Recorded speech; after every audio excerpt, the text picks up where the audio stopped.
जनाब Salim Engineer, national vice president Jamaat Islami Hind, आप अपना मैसेज हमें दें। बिस्मिल्लाहिर्रहमानिर्रहीम। अत्यंत दयावान एवं कृपाशील ईश्वर के नाम से, उस ईश्वर के नाम से जो सारी सृष्टि का अकेला रचयिता है, हम सब का पैदा करने वाला और पालने वाला है। प्रशंसा उसी के लिए है जो सर्वव्यापी है, सर्वज्ञानी और सर्वशक्तिमान है, अत्यंत दयावान और कृपाशील है। वह हमसे बहुत निकट है, हमारी बातें सुनता है, जवाब देता है, हमारे दिल और दिमाग में उठने वाले विचारों को अच्छी तरह जानता है। यहाँ तक कि हमारे इरादों, हमारी नीयतों और हमारे इंटेंशंस को भी वो अच्छी तरह पहचानता है। मेरा विश्वास है कि एक दिन हम सब को उसी मालिक के सामने खड़ा होना है और अपने पूरे जीवन का, उसकी हर हर कृपा और आशीर्वाद का और उस हमारे एक एक कर्म का हिसाब देना है। ईश्वर की विशेष कृपा और शांति हो उन तमाम ईश दूतों, संदेष्टाओं और पैगंबरों पर जो ईश्वर के आगे संपूर्ण समर्पण का संदेश और मार्गदर्शन लेकर इस धरती पर भेजे गए। परम आदरणीय राष्ट्रपति महोदया, आज के इस अति सुंदर और गरिमामय कार्यक्रम के आयोजक, प्रजापिता ब्रह्म कुमारी ईश्वरी विश्वविद्यालय के पदाधिकारी बहनों एवं भाइयों, मंच पर उपस्थित आदरणीय धर्म गुरुओं, सभागार में मौजूद बहनों एवं भाइयों, राष्ट्रपति भवन के अधिकारी गणों, आप सभी को मेरा सलाम व आदाब। आप सब पर ईश्वर की विशेष कृपा और आशीर्वाद हो। आज के सुंदर कार्यक्रम का हिस्सा बनने पर मैं अत्यंत खुशी और गर्व महसूस करते हुए ईश्वर का शुक्रिया अदा करता हूँ। इस सच्चाई को सब धर्मों और आस्थाओं के लोग स्वीकार करते हैं कि धरती पर जितने इंसान मौजूद हैं वे सब एक ही माँ बाप की संतान हैं, यानी आदम और हव्वा की संतान हैं। हम सब की रगों में एक ही माँ बाप का खून बह रहा है।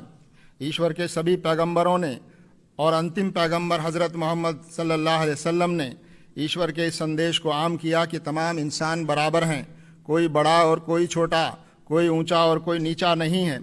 हर इंसान की इज्जत और उसका सम्मान होना चाहिए। हर मानव की गरिमा की रक्षा की जानी चाहिए। धर्म, जाति, लिंग, भाषा, क्षेत्र या विचारधारा किसी भी आधार पर किसी के अधिकार कम या ज़्यादा नहीं हो सकते। किसी के साथ भी भेदभाव न हो, यह समाज को और व्यवस्था को मिलकर सुनिश्चित करना चाहिए। हज़रत मोहम्मद साहब ने फरमाया, अल खल्को अयालुल्लाह, यानी ये सारी सृष्टि और ये सारे प्राणी ईश्वर का एक परिवार और कुनबा और ख़ानदान है। इसी तरह कहा गया, वसुधैव कुटुम्बकम, यह हमारे देश की सांस्कृतिक बुनियाद को बयान करने वाला वाक्य है। मानव इस सृष्टि में ईश्वर की श्रेष्ठतम कृति है। वह इस धरती पर ईश्वर का प्रतिनिधि है। हमारा भारतीय समाज विविधताओं वाला समाज है। हमारे देश की बड़ी आबादी किसी न किसी धर्म या विचारधारा एवं जीवन व्यवस्था में विश्वास करती है। हमारे संविधान में यह सुनिश्चित किया गया है कि हर नागरिक अपनी पसंद का धर्म, आस्था या विचारधारा अपनाने के लिए पूरी तरह स्वतंत्र हो। धर्म इंसानों को आपस में जोड़ता है। इंसानों को बांटने वाला, उनको नीचा और ऊंचा बनाने वाला धर्म हो ही नहीं सकता। समाज में घृणा, हिंसा और लोगों के बीच अविश्वास सच्चे धार्मिक लोगों की वजह से नहीं है, बल्कि धर्म का दुरुपयोग करने वाले कुछ स्वार्थी एवं समाज विरोधी लोगों की वजह से है। मैं इस्लाम धर्म में विश्वास करता हूँ और यहाँ उसका प्रतिनिधित्व कर रहा हूँ। मैं आपसे निवेदन करना चाहता हूँ कि इस्लाम शब्द का अर्थ है ईश्वर के आगे संपूर्ण समर्पण। इसका एक अर्थ शांति है, क्योंकि अपने सृष्टा के आगे समर्पण से ही इंसान के मन में और इस धरती पर न्याय और शांति की स्थापना हो सकती है। न्याय की स्थापना ही वास्तव में धर्म की स्थापना है और यही शांति की स्थापना की असल बुनियाद है। धर्म हमको अपने सृष्टा का परिचय कराता है, हमें उससे जोड़ता है। सच्चा धार्मिक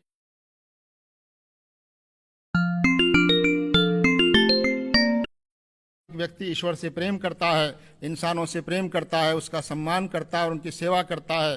धर्म व्यक्ति को अनुशासित करता है। धर्म हमको इस बात की शिक्षा देता है कि हम अन्याय और अत्याचार से पीड़ित और कमज़ोर लोगों, चाहे वो किसी धर्म के मानने वाले हों, उनके साथ खड़े हों, उनकी मदद और सेवा के लिए आगे आएँ, उनको समाज में सम्मान दिलाने का प्रयास करें।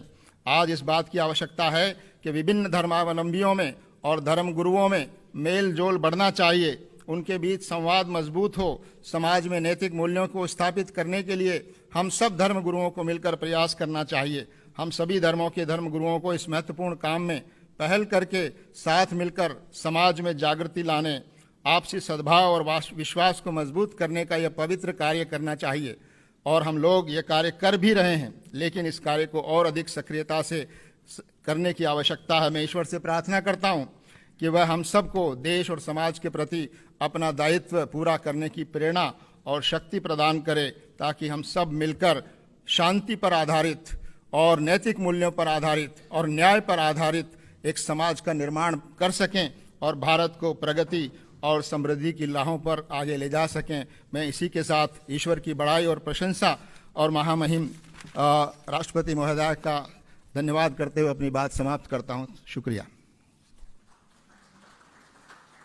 आपका बहुत बहुत धन्यवाद।